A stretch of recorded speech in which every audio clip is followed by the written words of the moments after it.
देखिए आपने अपडेट तो सुन ही लिया होगा कि 18,000 पदों पे भर्ती आने वाली। यदि आपने अभी तक भी यदि पढ़ना शुरू नहीं करा तो कब करोगे भाई? प्यास लगी उसी समय कुआं कूदोगे, उससे पहले आप तैयारी नहीं कर सकते क्या? ऐसा ना हो। देखो पिछली बार भी अभी जब लॉकडाउन लगा था उसके बाद में आपको याद है सबको जेलपेरी की एग्जाम आई थी, उस समय क्या हुआ भाई? जेलपेरी के एग्जाम में बच्चों का क्या हुआ कि उन्होंने तैयारी करी नहीं, एग्जाम आ गई, एग्जाम देने चले गए, क्या हुआ उनको 60 नंबर तक लाने के लाले पड़ गए, मतलब में से आते हैं। लेकिन इससे आपके अक्सर इससे आपके 3 से 4 क्वेश्चन आपको यहाँ पर देखने को मिल जाते हैं। वाले क्वेश्चन आपकी एग्जाम में अक्सर आपको एक क्वेश्चन लोग वाला देखने को मिल ही जाएगा। आप 2017 के पेपर देख लो, आपका हर एक पेपर में आपको लोग वाला क्वेश्चन देखना। क्या आपने एमपी पुलिस का फॉर्म भरा है? क्या आप भी चाहते हैं मैथ्स रीजनिंग में 65 में से 65 नंबर लाना? तो ये वीडियो आप ही के लिए। देखिए अगर किसी स्टूडेंट से अगर पूछा जाए कि आखिर किन लोगों ने एमपी पुलिस का फॉर्म भरा है तो इतने सारे बच्चे निकल के आएंगे, सर हमने भरा है, सर हमने भरा है, सर हमने भरा। अब इस कंडीशन में हम उसकी तैयारी कैसे करें? क्योंकि देखो स्टूडेंट क्या है, फॉर्म तो सब भर देते हैं, देखो तैयारी भी सभी करते हैं, लेकिन सिलेक्शन कितने लोगों को हो पाता है? सिर्फ जरा से लोगों को हो पाता है। क्यों? क्योंकि वो सही वे में, सही स्ट्रेटजी में, सही तरीके से वो पढ़ लेते हैं, इसी कारण उनका क्या होता है, सिलेक्शन हो पाता है। अब देखो यहाँ पर यदि आप एमपी पुलिस में यदि आप स्कोर करना चाहते हो तो आपके जो सिलेबस में जो स्कोरिंग सब्जेक्ट होते हैं वो क्या है, मैथ्स और रीजनिंग। यदि मैथ्स और रीजनिंग आपके टोटल कितने मार्क्स के होते हैं? 65 मार्क्स के होते हैं भाई। मैथ्स आता है आपका 40 मार्क्स का, रीजनिंग आता है आपका 25 मार्क्स का, दोनों मिला के आपके होते हैं 65 मार्क्स के। अगर ये 65 मार्क्स और ये दोनों सब्जेक्ट ऐसे होते हैं जिनमें आप 100 और 100% मार्क्स आप ला सकते हो, यानी आप 65 में से 65 नंबर ही आप मैथ्स और रीजनिंग में आप यहाँ पर ला सकते हो। लेकिन हम उसके लिए किस तरह पढ़ें, कैसे पढ़ें कि आखिर हमारा यहाँ पर 65 में से 65 मार्क्स ही पूरे के पूरे आ जाए। तो आज हम उस सटीक रणनीति के बारे में बात करने वाले हैं कि आज आप कितना पढ़े, कैसे पढ़े, क्या पढ़े और किस तरह पढ़े कि आपका 65 में से 65 मार्क्स आपके आ जाए। हम दोनों को अलग अलग सब्जेक्ट में बांटेंगे। यदि मैथ्स की हम अलग बात करेंगे, रीजनिंग की हम अलग बात करेंगे। देखो हमने मैथ्स में यदि आप शुरुआती स्टूडेंट है तो आप मैथ्स को कैसे पढ़े इसके बारे में ऑलरेडी एक वीडियो बना चुके हैं, ये वाली। अगर आपने नहीं देखी है तो डिस्क्रिप्शन में जाकर उसको आप दे सकते हैं, या आई बटन पर क्लिक करके भी इस वीडियो को आप देख सकते हैं। इस वीडियो से आपको ये पता चलेगा कि हम मैथ्स को किस तरह पढ़े, कैसे पढ़े। मैथ्स के लिए एक मोटिवेशन वीडियो है कि यदि आपको मैथ्स बिल्कुल जीरो है तो आप किस तरह पढ़ेगा, आप मैथ्स को बहुत स्पीड में आप कवर कर सकते हैं। इस वाली वीडियो को डिस्क्रिप्शन में आई बटन पर क्लिक करके भी आप देख सकते हैं, तो आप उस वीडियो को देख लीजिए। अब पढ़ाई तो सभी करते हैं, फॉर्म भी सभी भरते हैं, लेकिन सिलेक्शन कितने बच्चों को होता है? सिर्फ इतने से बच्चों का ही क्या होता है, सिलेक्शन हो पाता है। अब किसी भी एग्जाम के लिए सबसे जरूरी होता है कि हम उसे किस तरह पढ़े, आखिर हम यहाँ पर कैसे पढ़े। ऐसा नहीं कि बुक लिया है ना चलो चले जा रहे हैं, पहले पेज से पढ़ना चालू कराने, बस रटे जा रहे हैं, तो ऐसे कुछ भी नहीं होता है। तो आज हम बात करने वाले हैं यहाँ पे कि मैथ्स में हम 40 में 40 मार्क्स कैसे लाए और रीजनिंग में हम 25 में 25 मार्क्स कैसे लाए। तो देखो आज हम मैथ्स की उस हड्डी के बारे में बात करने वाले हैं जो कि ना तो निगली जा रही है ना ही उगली जा रही है। मैथ्स ऐसा सब्जेक्ट जिसने कई सारे लोगों के सिर में क्या है, सर में दर्द करके रखा हुआ है। तो आज हम इसके बारे में समझेंगे कि आखिर हम हमारी एग्जाम में इसकी कैसे प्रिपरेशन करें कि हमारा यहाँ पे मैथ्स में 40 में 40 और रीजनिंग में 25 में से 25 मार्क्स क्लियर हो जाए। बस कंडीशन सिर्फ एक ही कि वीडियो आपको अंत तक देखनी होगी, तभी जाके आप समझ पाओगे कि आप कैसे मैथ्स रीजनिंग में 65 मार्क्स आप कवर कर सकते हैं। तो चलिए शुरू करते हैं। मैं हूं Vikram, sunrise academy education for next level में आपका स्वागत करता हूं। बात कर लेते हैं अपने सिलेबस के बारे में कि हमारी एग्जाम में क्या सिलेबस आता है और कहां से कितने नंबर के आते हैं। देखो शुरुआत करते हैं सबसे पहले नंबर सिस्टम से। देखो नंबर सिस्टम एक ऐसा टॉपिक है जहां से आपके एग्जाम में 3 से 4 क्वेश्चन तक बन जाते हैं, तो इसलिए आपको इसको कंप्लीट करना जरूरी है। और जस्ट इसके जैसा ये साथ में आता है अपना सरलीकरण यानी कि सिंप्लीकेशन। नंबर सिस्टम और सिंप्लीकेशन ये दोनों टॉपिक एक जैसे होते हैं। यदि आपने ये कर लिया तो ये भी हो। यहाँ पे आपको सरलीकरण में बेसिकली आपको यहाँ पे बोर्ड मार्क्स के क्वेश्चन आपको देखने को मिल जाते हैं, इसके अलावा ज़्यादा कुछ नहीं होता है। देखो उसके बाद में बात करते हैं प्रतिशत की। प्रतिशत तो देखो एक ऐसा टॉपिक है जो आपकी पूरी ऑल ओवर मैथ्स में अप्लाई होता है, तो इस टॉपिक को तो आपको करना ही करना है किसी भी हालत में। क्लियर है सभी को? अब बात करते हैं, देखो परसेंटेज में आपके बिल्कुल जैसे कोई ज़्यादा टफ वाले क्वेश्चन नहीं आते। आपके परसेंटेज में से चुनाव वाले क्वेश्चन आ जाएंगे या फिर आपके आय व्यय वाले आ जाएंगे कि भाई उसने इतना % खर्च करा, इतना खर्च करा, उसकी बचत क्या होगी। इस टाइप के क्वेश्चन आपको यहाँ पर देखने को मिल जाते हैं। आपके प्रतिशत में से कम से कम 1 से 2 क्वेश्चन आपको यहाँ से भी क्या होते हैं, देखने को मिल जाते हैं। अब बात करते हैं क्षेत्र में। देखो क्षेत्र में मेंसुरेशन, इसके अंदर हमें क्या पढ़ना होता है। देखो यहाँ पर हमें आयतन और क्षेत्रफल वाले क्वेश्चन यानी कि आपको एरिया मतलब आयतन वाले क्वेश्चन भी इसके अंदर आ गए, क्षेत्रफल वाले भी इसके अंदर आएगा। या तो आपसे आयतन वाले क्वेश्चन पूछे जाते हैं, क्षेत्रफल कभी भी आपको दोनों क्वेश्चन साथ में देखने को बहुत कम मिलते हैं, लेकिन फिर भी मिल जाते हैं। तकरीबन इसमें से भी आपके 2-1 नंबर तक क्वेश्चन आपके क्षेत्र मिति यानी एक्सटेंशन में से बन जाते हैं। अब बात करते हैं प्रॉफिट लॉस। तो देखो लाभ और हानि और बट्टा यानी कि प्रॉफिट और लॉस और डिस्काउंट, इन दोनों को मिला के आपके एक क्वेश्चन आपका आता ही आता है, मतलब 1 या 2 क्वेश्चन आपके आएंगे। तो प्रॉफिट और लॉस डिस्काउंट दोनों को मिला के यानी बट्टा, इन दोनों को मिला के ही आपके एग्जाम में क्या है क्वेश्चन बनते हैं। अब बात करते हैं अनुपात समानुपात। तो अनुपात समानुपात से लगभग हमें 1 से 2 क्वेश्चन देखने को अनुपात समानुपात में से मिल जाते हैं। नॉर्मली कई बार तो हमसे ऐसा पूछ लिया जाता है कि ए अनुपात बी, बी अनुपात सी, तो बताइए ए अनुपात बी अनुपात सी क्या होता है। मतलब आपसे नॉर्मली क्वेश्चन पूछे थे, थोड़ा बहुत टफ भी पूछे तो अनुपात समानुपात में कोई ज़्यादा टफ क्वेश्चन होते नहीं है। अब बात करते हैं अपने आयु एज वाले क्वेश्चन में। एज का एक अपने एक देखो आयु वाले टॉपिक में आपसे सीधी आयु वाले पूछ लिए जाते हैं, यानी कि रेशो वाले फॉर्म वाले पूछ ले जाते हैं कि भाई पिता और पुत्र की आयु का अनुपात ये है, तो उस टाइप के क्वेश्चन बताने वाले आपको यहाँ पे आयु में से मिल जाते हैं। इसका में बात करते हैं अपन कार्य समय। अब देखो यानी टाइम एंड वर्क, और टाइम एंड वर्क और पाइप एंड टंकी आपका दोनों टॉपिक एक साथ चलते हैं, यानी कि आपके एग्जाम में यदि आएगा तो पाइप एंड टंकी क्वेश्चन आएगा, टाइम एंड वर्क में से आएगा, जिसके अंदर भी ज़्यादा पॉसिबिलिटी होती है पाइप एंड टंकी की, यानी कि आपके एग्जाम में पाइप एंड टंकी से ज़्यादा क्वेश्चन बनते हैं बजाय आपके कार्य और समय से। लेकिन आएगा तो इन दोनों में से मिलजुल के कोई 1 या 2 क्वेश्चन आते हैं। इसके अलावा ऐसा नहीं होगा कि आपके इसमें कार्य और पाइप एंड टंकी दोनों क्वेश्चन आ गए, या तो पाइप एंड टंकी आएगा या फिर कार्य, और दोनों आएगा एक एक क्वेश्चन दोनों के बाद। मतलब बहुत इंपॉर्टेंट टॉपिक है, आपको कवर करने ही है। उसके बाद में आती है ज्यामिति। देखो ज्यामिति के अंदर हमने ज्योमेट्री में कोऑर्डिनेट ज्योमेट्री और नॉर्मल ज्योमेट्री हमने दोनों को यहाँ पे कवर करा। अब ज्योमेट्री के अंदर आपको हाई लेवल वाली ज्योमेट्री नहीं पूछी, यहाँ पे इजीली आपको जो फॉर्मूले वाले क्वेश्चन नहीं होते, जैसे कि दूरी वाला क्वेश्चन बताइए, दूरी हुए, समांतर हुए, ये और जो फॉर्मूले वाले जो होते हैं आपको डायरेक्ट सिर्फ आपने कोऑर्डिनेट ज्योमेट्री और ज्योमेट्री के अंदर वही आपको ज़्यादा देखने को मिलते हैं। हमें यहाँ पे ज़्यादा हाई लेवल वाले क्वेश्चन करने की जरूरत नहीं है। जो नॉर्मली वाले जो कोऑर्डिनेट ज्योमेट्री के दूरी वाले क्वेश्चन होते हैं बस वही वाले हमें यहाँ पर करने की जरूरत होती है। और सिंपली हमें डायरेक्ट यहाँ पर वो कोई डायग्राम दे दिया जाएगा जिसके अंदर हमें कोई डिग्री बनाने की, ये वाला टॉपिक बहुत इंपॉर्टेंट होता है। यहाँ से आपके 3 से 4 क्वेश्चन बनकर आते हैं, तो आपको इसको तो अच्छे से कवर करना ही होगा। अब बात करते हैं अपनी समय और दूरी। देखो समय और दूरी और रेलगाड़ी ये दोनों टॉपिक हमारे एक जैसे हैं, तो देखो आपको यहाँ पर और इसके साथ में नाव और दरा, तो तीनों टॉपिक यदि आप पढ़ो तो तीनों को एक साथ पढ़ना, क्योंकि तीनों का मिला के ही कुछ ना कुछ नंबर आते हैं। देखो इन तीनों को मिला के आपके एग्जाम में 2 से 3 नंबर तक इन तीनों को मिला के आ जाते हैं। चाल, समय, दूरी, रेलगाड़ी, बॉटम स्ट्रीम, नाव और दरा, ये तीनों के तीनों टॉपिक हमारे सेम होते हैं। अब बात करते हैं एवरेज यानी कि औसत से। औसत से हमें यहाँ पे 1 से 2 क्वेश्चन देखने को यहाँ पे मिल जाते हैं। अब बात करते हैं प्रायिकता। देखो प्रायिकता में क्या आता है हमारे पास में, प्रोबेबिलिटी। भाई सिक्कों पर आधारित प्रश्न आ जाएंगे आपसे, 500 पर आधारित प्रश्न आ जाएंगे आपके पास में, यहाँ से आपके क्वेश्चन बनते हैं। तो यहाँ से आपके कम से कम 1 से 2 क्वेश्चन बनते हैं। तो प्रोबेबिलिटी वाले क्वेश्चन भी है, ताश पत्ती वाले क्वेश्चन हुए, गेंदों वाले क्वेश्चन हुए, ये वाले क्वेश्चन आपसे यहाँ पे प्रायिकता में पूछे जाते हैं। अब बात करते हैं बीजगणित यानी अलजेब्रा के बारे में। अब देखो अलजेब्रा तो बहुत बड़ा टॉपिक है, ये इतना बड़ा टॉपिक है, मान के चलिए कि आपके मैथ्स का 1/4 भाग तो आपका अलजेब्रा खा जाएगा, इतना बड़ा। तो क्या इतना बड़ा हमें पढ़ना है? अरे नहीं,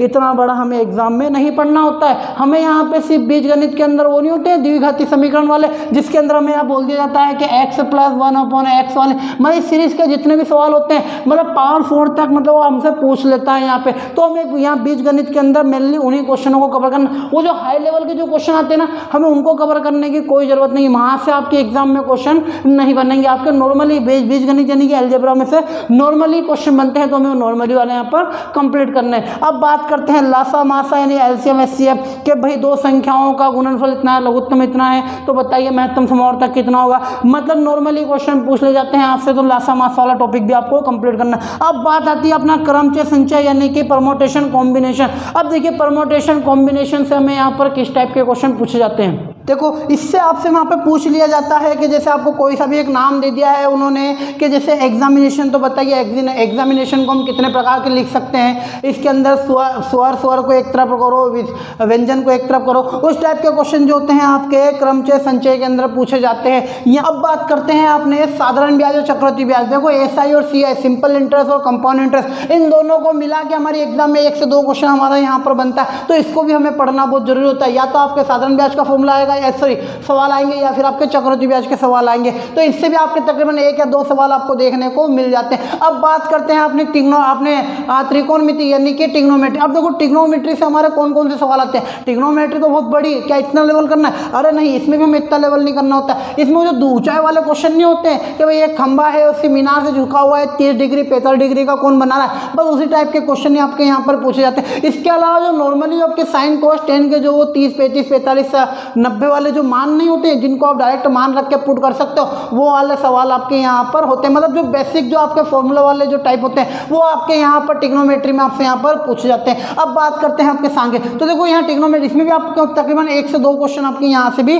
बन जाते हैं। अब बात करते हैं हम सांख्यिकी यानी कि स्टैटिक। अब इसके अंदर क्या आता है, देखो इसमें हमें क्या पढ़ना होता है, इसमें हमें पढ़ने होते हैं बहुलक वाले क्वेश्चन, माध्यिका माध्य, ये सारी चीजें, मानक विचलन, ये सब कहाँ पूछे जाते हैं हमसे, यहाँ पे सांख्यिकी के अंदर पूछे जाते हैं। तो इसके भी हमें यहाँ से 2 से 3 क्वेश्चन देखने को हमें यहाँ से मिलते हैं, तो हमें यहाँ से भी इसको कवर करना है। अब बात करते हैं मिश्रण से हमें एक क्वेश्चन देखने को मिल जाता है कि भाई यहाँ पर 2 रेशो दे दिया जाएगा आपको, दूध और पानी का मिश्रण इतना है, उसमें कितना मिला है, उस टाइप के बेसिक वाले। साझेदारी पार्टनरशिप इजी टॉपिक है, यहाँ से कंप्लीट कर लो, इससे क्वेश्चन बनते ही बनते हैं पूरे। अब उसके बाद में बात करते हैं हमारी ज्यामिति यानी कि ज्योमेट्री में हमें क्या पढ़ना होता है। देखो ज्योमेट्री में आपको यहाँ पे हाई लेवल की ज्योमेट्री नहीं पढ़नी है, आपको ज्योमेट्री में नॉर्मल चीजें पढ़नी है। जैसे आपके दूरी वाले क्वेश्चन नहीं होते हैं कि आपको 2 बिंदु निर्देशांक दे दिए जाएंगे, उनके बीच की दूरी ज्ञात कीजिए, समांतर ज्ञात कीजिए, समदूरस्थ ज्ञात कीजिए, ये जो बेसिक वाले जो आपके फॉर्मूला टाइप जो होते हैं वो आपका यहाँ पे ज्योमेट्री। हमने ज्योमेट्री के अंदर कोऑर्डिनेट ज्योमेट्री को भी इंक्लूड कर लिया है, मतलब आपके दोनों ज्योमेट्री और कोऑर्डिनेट दोनों। उसके बाद में ज्योमेट्री में आपके जो त्रिभुज नहीं होते हैं उनमें आपको डिग्री दे दी जाएगी, बताइए कि यहाँ पे कितने डिग्री का कौन बना होगा, मतलब उस टाइप के बेसिक सवाल। मतलब आपको ज़्यादा टफ वाला कुछ नहीं पढ़ना, आपको बिल्कुल बेसिक पढ़ना हो, बेसिक सवाल ही आपके ज्योमेट्री में से आते हैं। लेकिन इससे आपके अक्सर इससे आपके 3 से 4 क्वेश्चन आपको यहाँ पर देखने को मिल जाते हैं, इसलिए आपको इसको कंप्लीट करना बहुत ज़्यादा जरूरी है। अब देखिए बात करते हैं हमारे यहाँ पर लघुगणक के बारे में यानी कि लॉग वाला टॉपिक। अब देखो इस लॉग वाले टॉपिक में क्या होता है, आपसे लॉग वाले क्वेश्चन आपके एग्जाम में अक्सर आपको एक क्वेश्चन लॉग वाला देखने को मिल ही जाएगा। आप 2017 के पेपर देख लो, आपका हर एक पेपर में आपको लॉग वाला क्वेश्चन देखने को मिलेगा, तो इस टॉपिक को पढ़ना भी बहुत ज़्यादा जरूरी है। इसका जो बात करते हैं घातांक और करनी, मतलब रूट एंड स्क्वायर वाले क्वेश्चन, भिन्न वाले, इनके अंदर से अक्सर एक क्वेश्चन देखने को हमें यहाँ पर मिल जाते हैं। तो ये है हमारा पूरा का पूरा क्या मैथ्स का सिलेबस, जहाँ से आपके एग्जाम में नंबर आते हैं। तो आपको इन टॉपिकों को क्लियर करना है। देखो टोटल कितने टॉपिक है हमारे यहाँ पर, 24 टॉपिक है। हर एक दिन में यदि आप एक टॉपिक भी निपटाते हो तो 24 दिन, या मान के चलो कि 1 महीने, मतलब आप 1 महीने में इन सारे टॉपिकों को आप कवर कर सकते हो।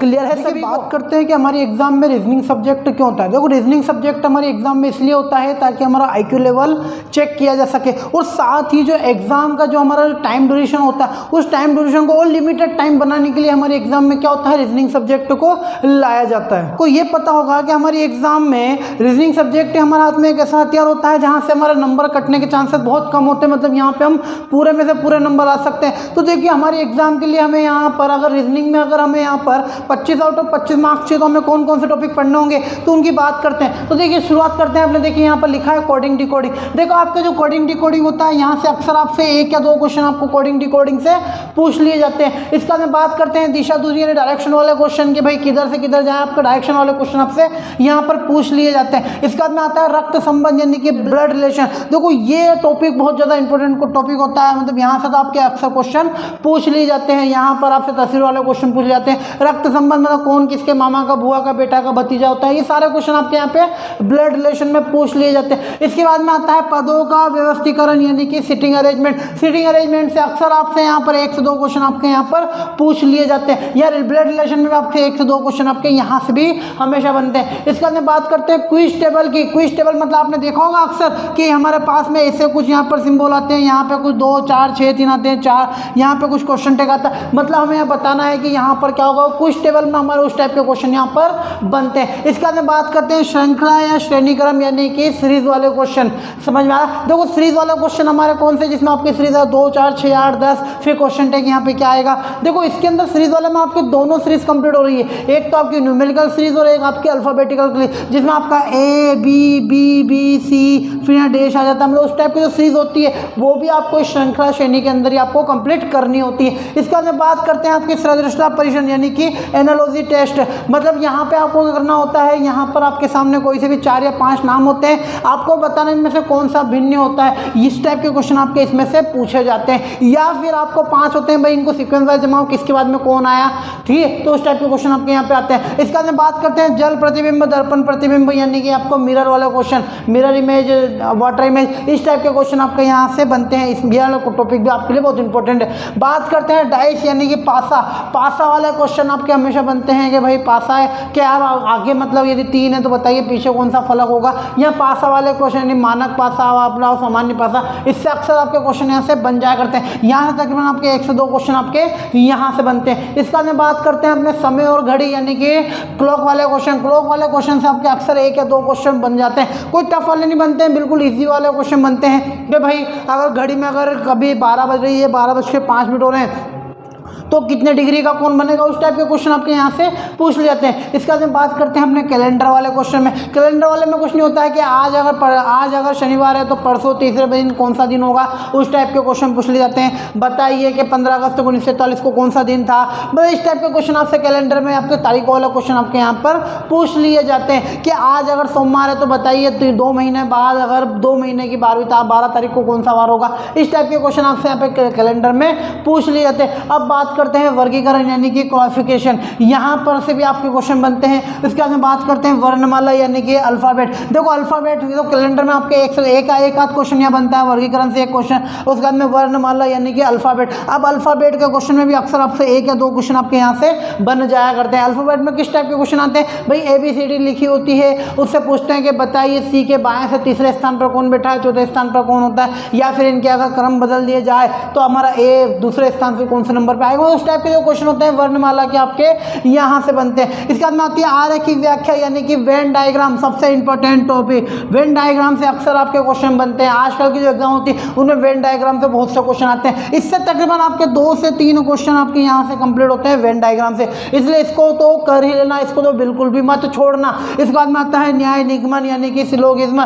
कितना अच्छा टॉपिक, कितना इंपॉर्टेंट टॉपिक है, आप खुद जानते हो। 3 से 4 क्वेश्चन, कहीं तो 1 से 2 क्वेश्चन भी देखने को मिलते हैं। लेकिन सिलोगिज्म में न्याय निगमन यहाँ से आपके अक्सर क्वेश्चन बन जाया करते हैं। कुछ चिड़िया कबूतर है, कुछ कबूतर बतख है, तो बताइए मतलब उस टाइप के क्वेश्चन आपके यहाँ से बन जाया करते हैं। बात करते हैं गणितीय श्रृंखलाएं, मतलब यहाँ पे आपको मैथमेटिक ऑपरेशन, मतलब ये जो टॉपिक है, ये आपने जो लास्ट का जो टॉपिक चल रहा है, ये बहुत ज़्यादा इंपॉर्टेंट टॉपिक होते हैं। मैथमेटिक ऑपरेशन से अभी की जितनी भी एग्जाम हुई ना 2017 के बाद में, उन सभी एग्जाम में मैथमेटिक ऑपरेशन से क्वेश्चन पूछे जाते हैं। किस टाइप के क्वेश्चन आते हैं, अरे जैसे आपको हम लिख दिया 12 + 3 + 2 माइनस, मतलब यहाँ 12 + 3 × 2 - 4 भागित 3। अब वो बोल देगा कि भाई प्लस को माइनस, माइनस को गुना, गुना को भागित लिखा जाए, तो बताइए इसमें से कौन सा सही होगा। उस टाइप के क्वेश्चन होते हैं आपके गणितीय संग्राम। इस टॉपिक को तो आप बिल्कुल करके ही रख लो, यहाँ से तो आपके एग्जाम में क्वेश्चन बनते ही बनते हैं। इसके बाद में बात आती है अपनी आकृति श्रृंखला, यानी आकृति श्रृंखला में मतलब आपको यहाँ पर कोई आकृति दे दी जाती है, भाई यहाँ पे आपको 4 आकृति दे दी जाएगी, कुछ ऐसी कुछ ऐसी कुछ ऐसी,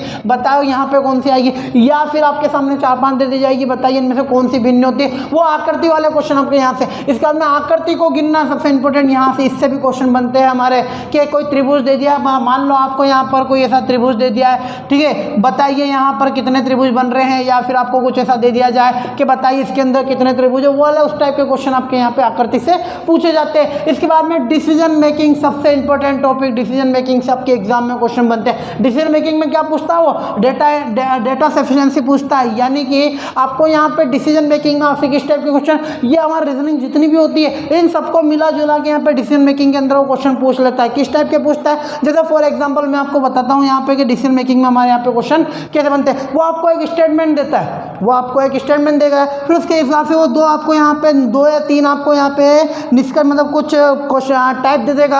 आपको बनाना है कि इन सबसे मिलजुल के क्या हमारा ऊपर वाली कंडीशन अप्लाई हो रही है। अगर मैंने यहाँ पे कुछ बोल दिया तो कंडीशन आपकी अप्लाई होनी चाहिए, बस वही आपकी क्या होती है, डाटा इन्फॉर्मेशन। इसके बाद में आपके यहाँ पर कथन कार्यवाही, निष्कर्ष वाले क्वेश्चन, पूर्ण धारणा, धारणा वाला क्वेश्चन भी आपके इसके अंदर से पूछे जाते हैं। आजकल ये एग्जाम में बहुत ज़्यादा ट्रेंड में, तो इनको भी आपको कंप्लीट करना है। ये हमारा पूरा का पूरा रीजनिंग का सिलेबस है। अब देखिए यहाँ पर यदि अपन बात करें अब हमारे एग्जाम के बारे में, ये तो हमारे सिलेबस की बात हो गई। अब देखो कभी हम एग्जाम के बारे में बात करें तो देखिए आपने अपडेट तो सुन ही लिया होगा कि 18,000 पदों पे भर्ती आने वाली। यदि आपने अभी तक भी यदि पढ़ना शुरू नहीं करा तो कब करोगे भाई? जब एग्जाम पूरी पास में आ जाएगी उस समय करोगे, यानी जब प्यास लगेगी उसी समय कुआं खोदोगे। उससे पहले आप तैयारी नहीं कर सकते क्या? आपको तैयारी कम से कम 6 महीने पहले से आपकी तैयारी बिल्कुल परफेक्ट होनी चाहिए। देखो ऐसा ना हो, देखो पिछली बार भी अभी जब लॉकडाउन लगा था उसके बाद में आपको याद है सबको जेलपेरी की एग्जाम आई थी। उस समय क्या हुआ भाई? जेलपेरी के एग्जाम में बच्चों का क्या हुआ कि उन्होंने तैयारी करी नहीं, एग्जाम आ गई, एग्जाम देने चले गए,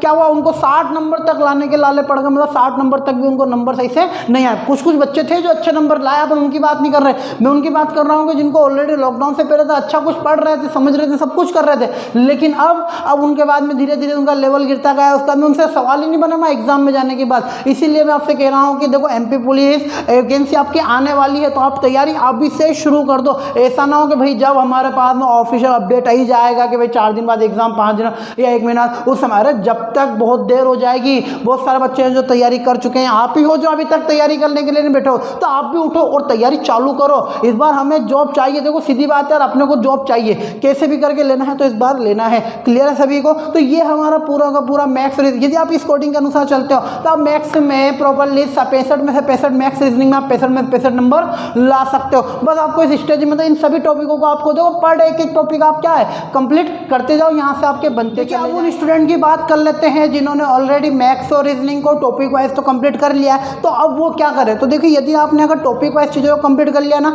तो आप मैथ्स रीजनिंग के प्रैक्टिस सेट लगाओ। मतलब 2016-17 के एमपी पुलिस के जितने पेपर हुए हैं आप उन पेपर को सोल्व कीजिए, वहाँ से आपको नए वाले क्वेश्चन भी देखने को मिलेंगे जिससे आपके अच्छे तय। देखो व्याकरण का एक रूल होता है कि उसमें कुछ ना कुछ क्वेश्चन रिपीट होते हैं, तो आप यदि उसको कवर करते हो तो आपके कुछ क्वेश्चन रिपीटेड आएंगे जिससे कि आपको बेनिफिट वहाँ से मिल सकता है। यदि वीडियो अच्छी लगी तो लाइक, कमेंट और सब्सक्राइब करना ना भूलें। तो मिलते हैं अपनी नेक्स्ट वीडियो में।